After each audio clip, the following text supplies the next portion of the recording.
Hello hello friends.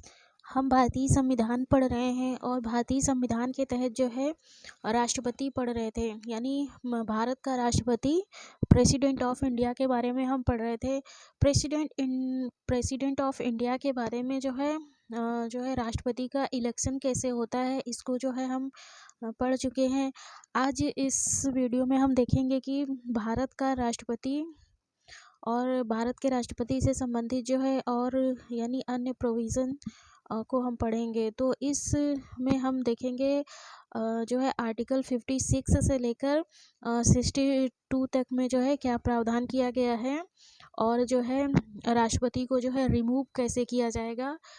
अनुच्छेद जो है 61 के तहत जो है इम्पीचमेंट की प्रक्रिया क्या है, किस प्रक्रिया के तहत जो है भारत के राष्ट्रपति को उसके पद से हटाया जा सकता है। तो हम स्टार्ट करते हैं आर्टिकल 56 से। जो अन्य प्रोविज़न दिए गए हैं राष्ट्रपति से संबंधित, उन आर्टिकल को हम जो है इसमें पहले देखते हैं।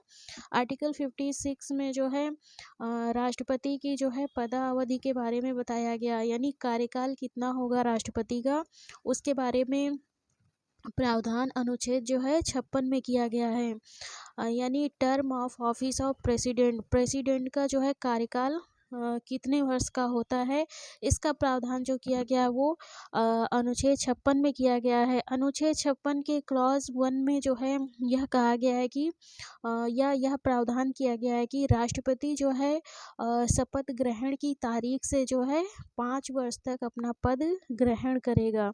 यानी जिस दिन राष्ट्रपति जो है शपथ ग्रहण करता है, यानी ओथ लेता है राष्ट्रपति पद की, उस दिन से जो है 5 वर्ष तक जो है अपना पद जो है ग्रहण करेगा या अपना पद जो है पद पर जो है कार्य करेगा। अब यहाँ पे जो है अनुच्छेद 56 का जो है में जो है प्रोविज़ो दिया गया, यानी जो है परंतु दिया गया है, जिसमें जो है 3 खंड दिए गए हैं ABC, जिसमें यह कहा गया है कि जो है राष्ट्रपति अपना जो है त्यागपत्र दे सकता है उपराष्ट्रपति को। यानी राष्ट्रपति यदि जो है त्यागपत्र देना चाहे या रिज़ाइन करना चाहे अपने पद से, तो वह उपराष्ट्रपति के नाम यानी वाइस प्रेसिडेंट ऑफ इंडिया के नाम जो है रिज़ाइन कर सकता है। यानी अपना त्यागपत्र राष्ट्रपति अगर देगा तो वह उपराष्ट्रपति को देगा, और उपराष्ट्रपति यदि अपना त्यागपत्र देगा तो वह राष्ट्रपति को देगा। ये जो है काफ़ी इम्पॉर्टेंट है और पूछा भी जाता है। और दूसरा जो है यानी प्रोविज़ो ए में जो है यह कहा गया कि राष्ट्रपति उपराष्ट्रपति को संबोधित और अपने हस्ताक्षर सहित जो है अपना पद त्याग कर सकेगा। यानी राष्ट्रपति उपराष्ट्रपति को जो है त्यागपत्र दे सकेगा या रिज़ाइन कर देगा। दूसरा यानी खंड यानी प्रोविज़ो बी में जो है यह कहा गया है कि जो है राष्ट्रपति को जो है उसके जो है पद से हटाया भी जा सकता है। यानी और हटाया कैसे जाएगा, उसका जो है आधार दिया गया है अनुच्छेद 56 के क्लॉज 1 के जो है प्रोविज़ो बी में दिया गया है। ये पूछा जाता है कि राष्ट्रपति को हटाने का जो आधार है, यानी किस ग्राउंड पे राष्ट्रपति को हटाया जाएगा, वह आधार कहाँ पे दिया गया है। तो वह आधार दिया गया है अनुच्छेद 56 के क्लॉज 1 के जो प्रोविज़ो बी में दिया गया है कि यदि राष्ट्रपति जो है संविधान का अतिक्रमण करता है तो उसको उसके पद से जो है हटाया जा सकेगा। तो प्रोविज़ो बी में जो है 3 चीज़ें दी गई हैं। एक तो यह बताया गया है कि राष्ट्रपति को किस आधार पर हटाया जाएगा, यानी राष्ट्रपति को जो है संविधान का अतिक्रमण करने पर जो है हटाया जाएगा। एक ही ग्राउंड दिया गया, यानी एक ही आधार दिया गया, और वह है वायलेशन ऑफ कॉन्स्टिट्यूशन, यानी संविधान का अतिक्रमण करने पर जो है अनुच्छेद 61 यानी अनुच्छेद 61 में जो प्रक्रिया दी गई है महाभियोग की प्रक्रिया, यानी इम्पीचमेंट की प्रक्रिया दी गई है। इम्पीचमेंट की प्रक्रिया द्वारा जो है राष्ट्रपति को हटाया जा सकेगा। तो यह प्रोविज़ो बी में दिया गया है। और राष्ट्रपति को हटाया कैसे जाता है, उस प्रक्रिया को यानी इम्पीचमेंट की प्रक्रिया को हम अभी आगे पढ़ेंगे 61 में, आर्टिकल 61 के तहत। अगला जो है जो है आर्टिकल जो है 56 का जो है प्रोविजो जो है सी में जो है सी में यह जो है बताया गया है कि राष्ट्रपति अपने पद की अवधि समाप्त हो जाने पर भी तब तक जो है अपना पद जो है धारण करेगा जब तक उसका उत्तराधिकारी अपना पद ग्रहण नहीं कर लेता है। इसका मतलब यह हुआ कि यदि राष्ट्रपति का जो है कार्यकाल 5 साल का कंप्लीट हो गया, यानी 5 वर्ष का पूरा हो गया, लेकिन किसी कारणवश जो है इलेक्शन नहीं हो पाता, यानी राष्ट्रपति का चुनाव नहीं हो पाता है, तो राष्ट्रपति अपने पद से जो है 5 वर्ष के बाद भी जो है अपने पद पर तब तक बना रहेगा जब तक कि राष्ट्रपति का इलेक्शन हो के दूसरा राष्ट्रपति जो है उसका जो है यानी राष्ट्रपति का पद ग्रहण नहीं कर लेता है। यानी कि 5 साल के बाद भी जो है राष्ट्रपति अपने पद पर बना रहेगा जब तक जो है उसका जो है उत्तराधिकारी राष्ट्रपति जो है अपना पद ग्रहण नहीं कर लेता है। तो यह प्रोविजो सी में जो है दिया गया है।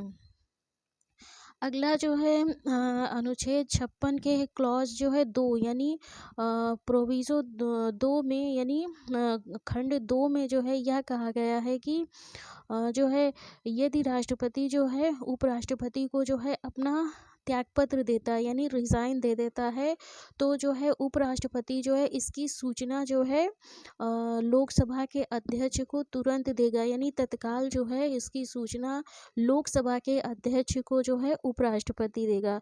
यह प्रश्न जो है बहुत ही पूछा जाता है कंपटीशन एग्जामों में कि यदि राष्ट्रपति अपना त्यागपत्र उपराष्ट्रपति को देगा तो उपराष्ट्रपति जो है इसकी सूचना तत्काल सूचना यानी तुरंत सूचना किसको देगा, तो लोकसभा के अध्यक्ष को देगा, यानी लोकसभा के स्पीकर को जो है उपराष्ट्रपति जो है राष्ट्रपति के त्यागपत्र की सूचना तुरंत यानी तत्काल देगा।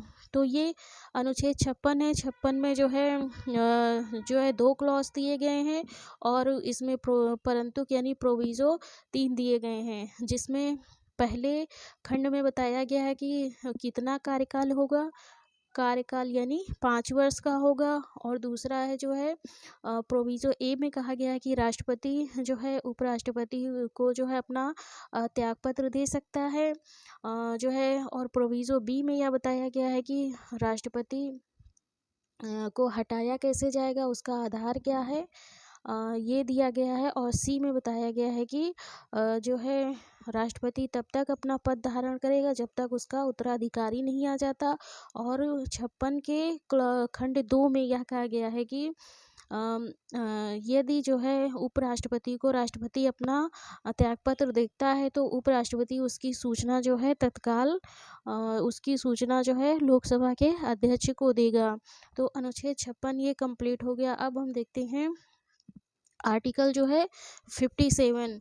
आर्टिकल 57 में जो है ये दिया गया कि पुनर्निर्वाचन के लिए पात्रता यानी एलिजिबिलिटी फॉर री इलेक्शन। तो इसमें जो है ये दिया गया है कि अगर कोई व्यक्ति जो है राष्ट्रपति के पद पर जो है अपना 5 साल का कार्यकाल पूरा कर लेता है तो वह दोबारा जो है चुनाव लड़ने के लिए और निर्वाचित होने के लिए योग्य होगा। और वो जो है कोई मतलब कि लिमिट नहीं है कि कोई एक ही व्यक्ति 1 बार 2 बार 3 बार कितनी बार जो है राष्ट्रपति बन सकता है। लेकिन जो है अमेरिका में यहाँ पे देखते हैं कि अमेरिका में जो राष्ट्रपति होता है वो केवल और केवल 2 बार जो है राष्ट्रपति बन सकता है, उसके बाद नहीं। लेकिन भारत में जो है राष्ट्रपति बनने के लिए कोई लिमिटेशन नहीं है। जो है जितनी भी बार अगर कोई व्यक्ति राष्ट्रपति मतलब निर्वाचित हो जाएगा वह राष्ट्रपति बन सकता है। तो जो है री इलेक्शन की जो क्वालिफिकेशन है यानी एलिजिबिलिटी है वह आर्टिकल 57 में दी गई यानी अनुच्छेद 57 में दी गई है। अगला जो है आर्टिकल जो है देखते हैं 58 में जो है राष्ट्रपति निर्वाचित होने के लिए जो है अर्हताएँ दी गई यानी qualification for election as president, यानी योग्यताएं क्या होनी चाहिए। योग्यताओं को जो है हम पहले पढ़ चुके हैं। जैसे कि जो है कोई भी व्यक्ति भारत का राष्ट्रपति इलेक्ट होने के लिए जो उसकी क्वालिफिकेशन है वह पहली है वह भारत का नागरिक होना चाहिए। और दूसरी है जो है 35 वर्ष की आयु जो है पूर्ण कर लिया हो। तीसरी क्वालिफिकेशन ये है कि वह लोकसभा का सदस्य निर्वाचित होने के लिए जो योग्य हो यानी पात्रता रखता हो। और चौथी जो योग्यता है वह किसी लाभ के पद पर ना हो, यानी किसी संघ सरकार यानी केंद्रीय सरकार या राज्य सरकार के अधीन किसी जो है सेवा में ना हो, यानी सेवा में ना हो यानी लाभ के पद पर ना हो। लेकिन राष्ट्रपति, उपराष्ट्रपति, राज्यपाल या केंद्र सरकार का कोई मंत्री है या राज्य सरकार का कोई मंत्री है तो इनको जो है लाभ का पद जो है नहीं माना जाएगा। तो राष्ट्रपति के जो इलेक्शन की क्वालिफिकेशन है वो आर्टिकल जो है 58 में दी गई हैं। आर्टिकल जो है 58 के तहत दी गई हैं। तो अगला जब हम आर्टिकल देखते हैं 59, आर्टिकल 59 में जो है राष्ट्रपति के पद के लिए शर्तें दी गई, यानी कंडीशन ऑफ प्रेसिडेंट्स ऑफिस, यानी राष्ट्रपति पद के लिए जो है क्या क्या शर्तें होंगी वह जो है कंडीशन दी गई हैं आर्टिकल 59 में, यानी अनुच्छेद 59 में। यहाँ पे हम आर्टिकल वाइज जो है इसलिए पढ़ रहे हैं क्योंकि अभी एग्ज़ाम में जो है आर्टिकल वाइज जो है क्वेश्चन जो है पूछे जाते हैं कि कौन सा प्रावधान किस आर्टिकल में दिए गए, इसलिए हम किसी आर्टिकल को छोड़ नहीं रहे हैं, जो है सीरियल से जो है आर्टिकल वाइज जो है समझ रहे हैं और पढ़ रहे हैं। तो राष्ट्रपति पद के लिए जो शर्तें जो हैं क्या होंगी, तो इसमें जो है पहली शर्त ये है कि जो राष्ट्रपति पद के लिए पहली शर्त ये है कि जो राष्ट्रपति पद के लिए जो है निर्वाचित होता है वह संसद का या किसी राज्य संसद का, यानी दोनों सदन राज्यसभा या लोकसभा और राज्य की जो है राज्य के विधानमंडल यानी विधानसभा और विधान परिषद किसी का जो है सदस्य नहीं होना चाहिए। यदि वह सदस्य है तो अपना पद ग्रहण करने से पहले इस्तीफा दे दे यानी त्यागपत्र दे दे, नहीं तो पद ग्रहण राष्ट्रपति का पद ग्रहण करने के दिन से जो है उसका जो है पद रिक्त मान लिया जाएगा यानी खाली मान लिया जाएगा। तो जो है एक ही व्यक्ति जो है एक साथ राष्ट्रपति या एक साथ जो है संसद का सदस्य या राज्य की विधानमंडल का सदस्य नहीं हो सकता है। जो है राष्ट्रपति निर्वाचित होने के बाद जो है उस पद को छोड़ना पड़ेगा, ये जो है पहली शर्त है। दूसरी शर्त है ये है कि जो है कोई लाभ का पद धारण नहीं करेगा, यानी राष्ट्रपति के बनने के बाद जो है यदि कोई व्यक्ति संघ की सरकार यानी केंद्रीय सरकार या राज्य सरकार के अधीन कोई लाभ का पद धारण करता है तो उसको छोड़ना होगा, जो है एक साथ जो है दोनों पद नहीं धारण कर सकता है। तीसरा ये बताया गया है कि राष्ट्रपति को जो है राष्ट्रपति को रहने के लिए आवास वगैरह मिलेगा और वेतन भत्ते मिलेंगे, और जो वेतन मिलेगा सैलरी मिलेगी वह जो है भारत की जो है संचित निधि से दिया जाएगा। भारत की जो है संचित निधि से राष्ट्रपति की जो है सैलरी दी जाएगी। तो ये सारा प्रावधान जो किया गया ये जो है आर्टिकल 59 के तहत किया गया, यानी कंडीशन शर्तें जो है आर्टिकल 59 के तहत दी गई हैं, जिसमें मुख्य शर्तें यही हैं कि एक साथ जो है राष्ट्रपति पद और संसद के किसी सदन या राज्य के किसी सदन का सदस्य जो है नहीं हो सकता। राष्ट्रपति निर्वाचित होने के बाद जो है किसी व्यक्ति को अपने जो पहले के जितने पद होंगे उन सारे पदों को छोड़ना पड़ेगा, और दूसरा कोई लाभ का पद धारण नहीं करेगा। अगर करता है तो उन पदों को छोड़ना पड़ेगा राष्ट्रपति निर्वाचित होने के बाद। अब हम देखते हैं आर्टिकल 60। आर्टिकल 60 में जो है राष्ट्रपति द्वारा जो है शपथ या प्रतिज्ञान यानी राष्ट्रपति जो शपथ लेते हैं उसका जो है प्रारूप यानी प्रोफार्मा या फॉर्म जो है वो आर्टिकल 60 में दिया गया है। तो यहाँ पे जो है आर्टिकल 60 से जो है कई क्वेश्चन बनते हैं। पहला जो है क्वेश्चन ये बनता है कि जो है जो संविधान के तहत जो पदाधिकारी शपथ लेते हैं उनका प्रावधान जो है तीसरी अनुसूची में किया गया, यानी थर्ड शेड्यूल में किया गया है। लेकिन जो है 3 ऐसे पदाधिकारी हैं जिनका जो है शपथ यानी ओथ का जो है प्रारूप यानी प्रोफार्मा यानी जो फॉर्म है वह जो है तीसरी अनुसूची में नहीं दिया गया है। वह जो है अनुच्छेद यानी आर्टिकल में दिया गया है। तो पहला जो है राष्ट्रपति के शपथ का जो प्रोफार्मा है वह जो है आर्टिकल 60 में दिया गया है। इसी तरह जो है 69 के तहत जो है आर्टिकल 69 के तहत जो है उपराष्ट्रपति के शपथ का जो है प्रोफार्मा जो है दिया गया है। और ये जो है राज्यपाल यानी आर्टिकल 59 के तहत जो है राज्यपाल की शपथ का जो है प्रारूप दिया गया है। तो ये प्रश्न बन सकता है कि किसका जो है शपथ यानी ओथ का प्रारूप जो है आर्टिकल में दिया गया है और उसमें अनुसूची में नहीं दिया गया है। तो 3 पदाधिकारी मुख्य रूप से हैं, यानी आर्टिकल 60 के तहत राष्ट्रपति का शपथ का प्रारूप दिया गया है, 69 में जो है उपराष्ट्रपति की शपथ का जो है प्रारूप दिया गया है और 159 में राज्यपाल की शपथ का जो है प्रारूप दिया गया है। तो ये भी जो है 60 जो है आर्टिकल 60 के साथ जो है 69 और 159 भी याद रखना पड़ेगा। अब यहाँ पे देखते हैं जो है राष्ट्रपति को शपथ कौन दिलाता है। तो राष्ट्रपति को जो है भारत का जो है मुख्य न्यायमूर्ति जो है शपथ दिलाएगा। यदि भारत का मुख्य न्यायमूर्ति नहीं है, अनुपस्थित है, तो सुप्रीम कोर्ट का कोई भी जो है सीनियर जो है जज यानी वरिष्ठतम न्यायाधीश जो है राष्ट्रपति को शपथ दिलाएंगे। अब यहाँ पे एक प्रश्न और पूछा जाता है, जो राष्ट्रपति शपथ यानी ओथ लेते हैं वह किसकी लेते हैं। तो राष्ट्रपति जो शपथ लेते हैं वो संविधान की शपथ लेते हैं और संविधान की और विधि की शपथ लेते हैं।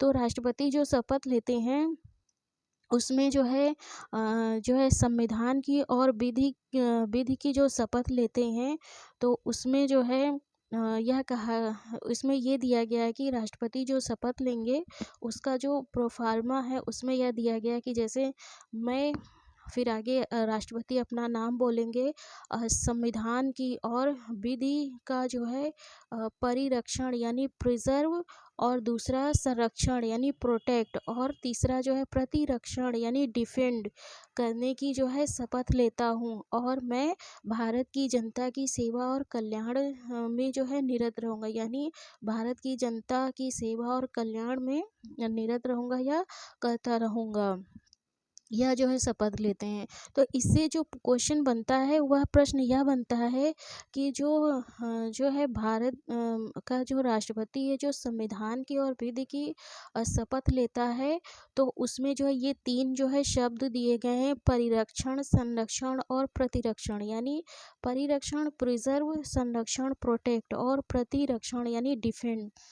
ये जो 3 शब्द दिए गए हैं इन शब्दों को जो है ऑप्शन में जो है ऑप्शन बना के दे देता है ABC, यानी ABC करके और लास्ट में D यानी उपर्युक्त सभी किसकी जो है शपथ लेता है। तो ये 3 शब्दों को जो है याद रखना पड़ेगा, क्योंकि अभी जो पॉलिटी यानी संविधान से जो क्वेश्चन बनते हैं वो जो है बहुत ही मतलब कि टेक्निकल क्वेश्चन बनते हैं, तो इन छोटी छोटी चीज़ों को भी याद रखना पड़ेगा। तो राष्ट्रपति जो शपथ लेते हैं वो संविधान और विधि का परिरक्षण, संरक्षण और प्रतिरक्षण करने की शपथ लेते हैं। इन 3 शब्दों के अलावा कोई शब्द आए तो वो शब्द नहीं होगा, यानी 3 शब्द ही शामिल किए गए हैं अनुच्छेद 60 यानी 60 के तहत जो है। तो ये हो गया राष्ट्रपति का जो है शपथ, यानी शपथ कौन दिलाता है। तो भारत का जो है मुख्य न्यायाधीश राष्ट्रपति को शपथ दिलाता है। अब इसी के साथ जो है हम देख लेते हैं कि राष्ट्रपति को हटाया कैसे जाएगा उसके पद से, यानी इम्पीचमेंट की जो प्रक्रिया है वह कैसे चलेगी। तो सबसे पहला पॉइंट ये है कि जो है भारतीय संविधान में जो है इम्पीचमेंट यानी महाभियोग शब्द का जो प्रयोग किया गया है वह केवल और केवल भारत के राष्ट्रपति को हटाने के लिए जो है महाभियोग प्रक्रिया का या महाभियोग शब्द का प्रयोग किया गया है, और किसी भी पदाधिकारी के हटाने की प्रक्रिया को महाभियोग की प्रक्रिया नहीं कहा गया। यहाँ तक कि उपराष्ट्रपति यानी वाइस प्रेसिडेंट के लिए भी जो है रिमूवल शब्द का प्रयोग किया गया, यानी रिमूव शब्द का प्रयोग किया गया है। इम्पीचमेंट केवल और केवल राष्ट्रपति के लिए जो है किया गया है। तो हम आर्टिकल जो है 61 को देखते हैं, यानी अनुच्छेद जो है 61 को देखते हैं, जिसमें राष्ट्रपति पर महाभियोग चलाने की क्या प्रक्रिया है और कैसे राष्ट्रपति को हटाया जाता है।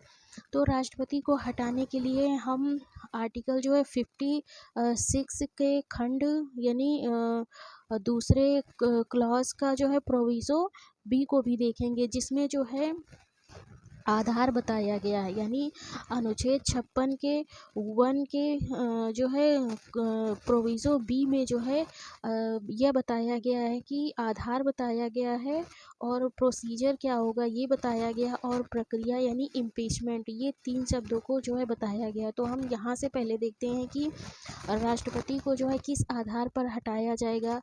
तो राष्ट्रपति को जो उसके पद से हटाने का आधार है वह संविधान का अतिक्रमण यानी वायलेशन ऑफ द कॉन्स्टिट्यूशन। तो यहाँ पे अब एक प्रश्न यह जो है उत्पन्न होता है कि संविधान का अतिक्रमण कब माना जाएगा, या संविधान का अतिक्रमण क्या होता है। तो भारतीय संविधान में जो है संविधान का जो है अतिक्रमण शब्द को जो है परिभाषित नहीं किया गया है। तो अब देखते हैं जो है संविधान का अतिक्रमण जो है कब माना जाएगा। तो भारत में जैसा कि मालूम है कि भारत में जो है जो शासन व्यवस्था है वो संसदीय शासन व्यवस्था को अपनाया गया, यानी पार्लियामेंट्री सिस्टम को अपनाया गया है, जिसमें जो है राष्ट्रपति का जो पद होता है वह जो है औपचारिक होता है, यानी औपचारिक होता है। राष्ट्रपति को बहुत ज़्यादा शक्तियाँ नहीं जो है दी गई हैं, और जो वास्तविक शक्ति होती है वह मंत्रिपरिषद यानी काउंसिल ऑफ मिनिस्टर में होती है आर्टिकल 74 के तहत।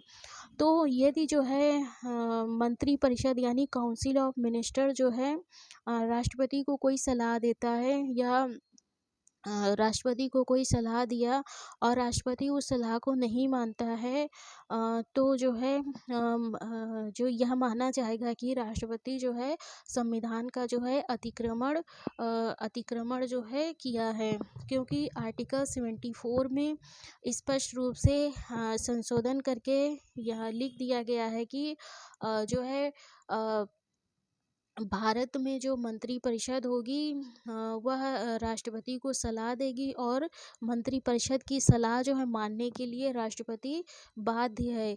केवल एक बार जो है पुनर्विचार के लिए यानी रिव्यू के लिए जो है कोई भी प्रस्ताव को जो है राष्ट्रपति मंत्रिपरिषद को लौटा सकता है। दोबारा यदि मंत्रिपरिषद उसको राष्ट्रपति के पास भेजती है तो राष्ट्रपति को उस पर हस्ताक्षर करना ही होगा।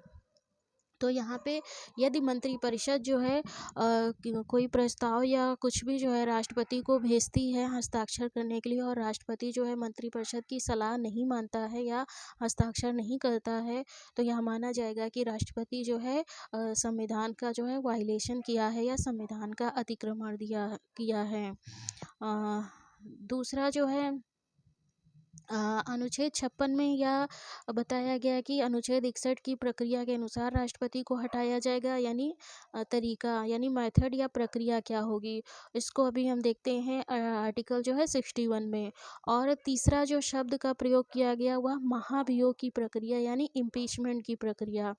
तो अब हम देखते हैं कि आर्टिकल जो है 61 में महाभियोग की प्रक्रिया यानी इम्पीचमेंट की प्रक्रिया जो है क्या होगी।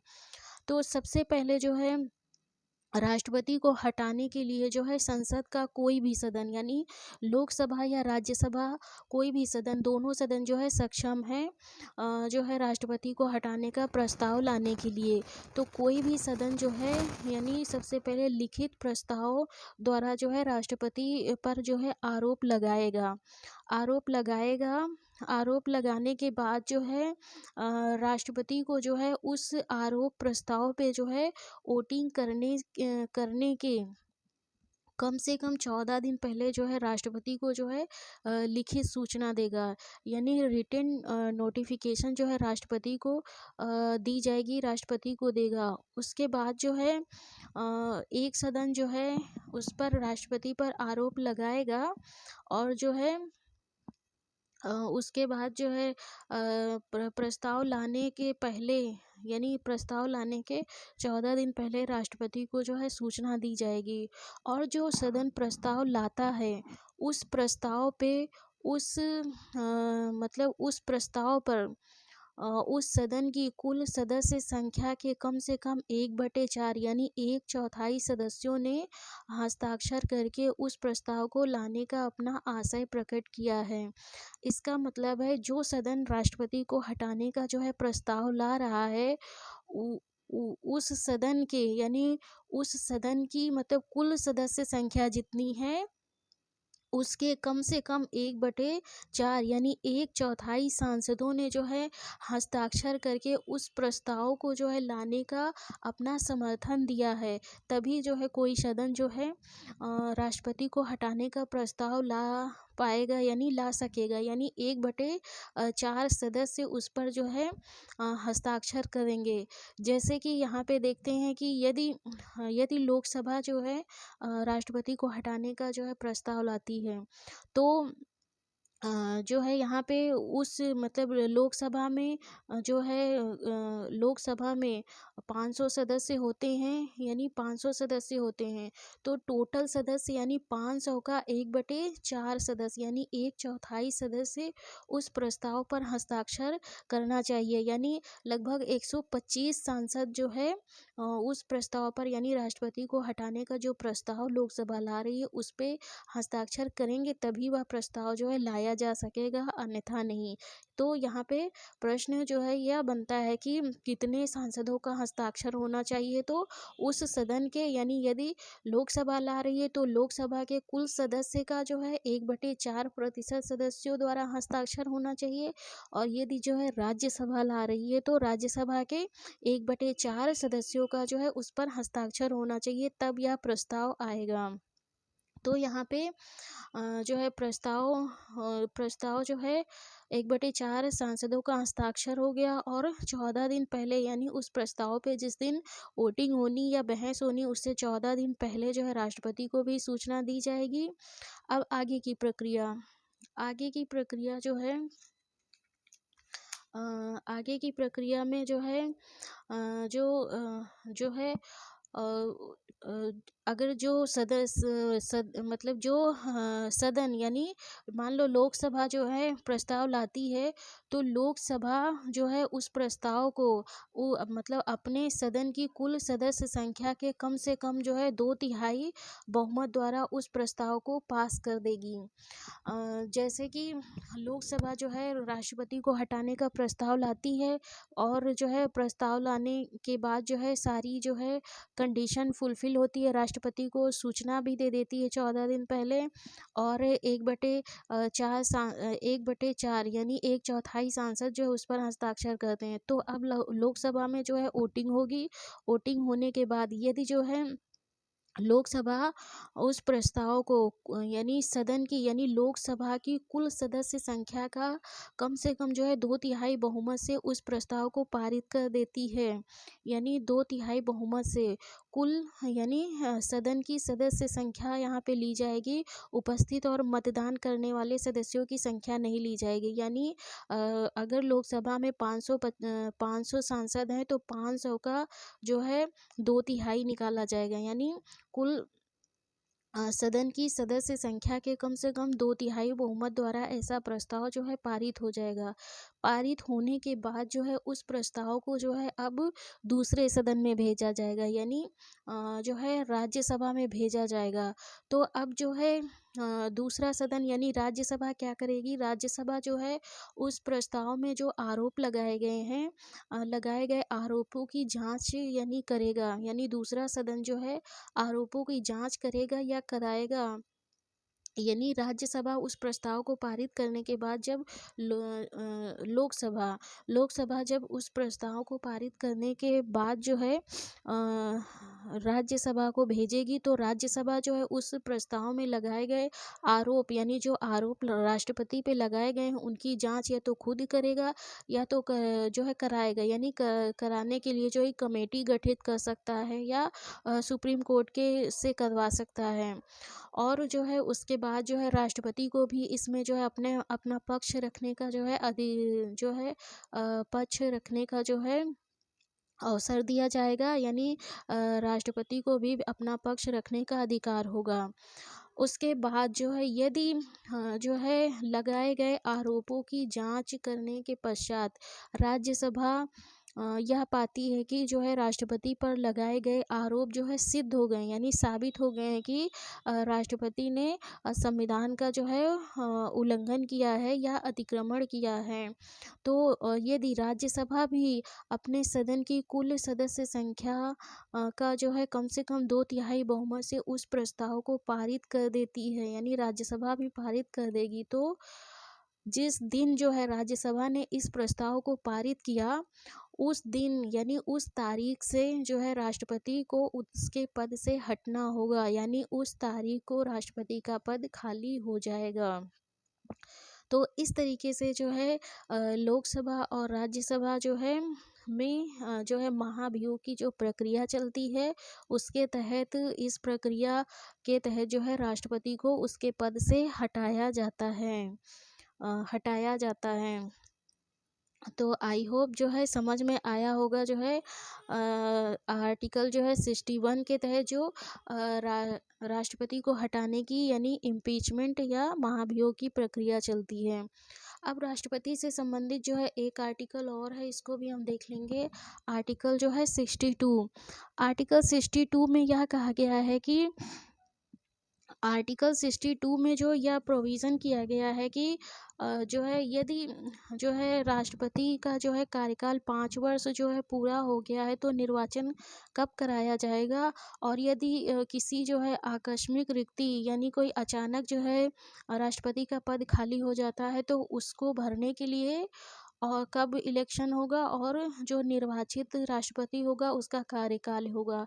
तो इसमें जो है 2 चीज़ें दी गई हैं। आर्टिकल 62 में जो है 2 चीज़ें दी गई। एक तो यह दिया गया है कि यदि राष्ट्रपति का कार्यकाल 5 वर्ष पूरा हो गया है तो राष्ट्रपति का कार्यकाल जो है 5 वर्ष पूरा होने के पहले ही जो है राष्ट्रपति पद के जो इलेक्शन होता है यानी राष्ट्रपति का चुनाव करा लिया जाएगा।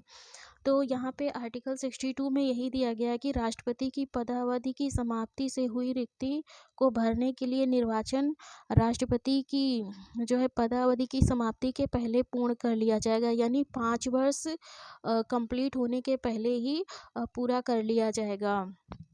दूसरा जो है आर्टिकल 62 में यह कहा गया है कि यदि जो है राष्ट्रपति का पद जो है आकस्मिक रूप से जो है खाली हो जाता है या रिक्त हो जाता है, जैसे कि राष्ट्रपति की मृत्यु हो गई या जो है राष्ट्रपति ने अपना पद त्याग दिया, रिज़ाइन कर दिया, या जो है पद से हटा दिया गया है, या फिर अन्य किसी कारण से यदि राष्ट्रपति का पद जो है खाली हो जाता है तो जो है इलेक्शन जो है 6 माह के अंदर करा लिया जाएगा, यह आर्टिकल 62 में कहा गया है।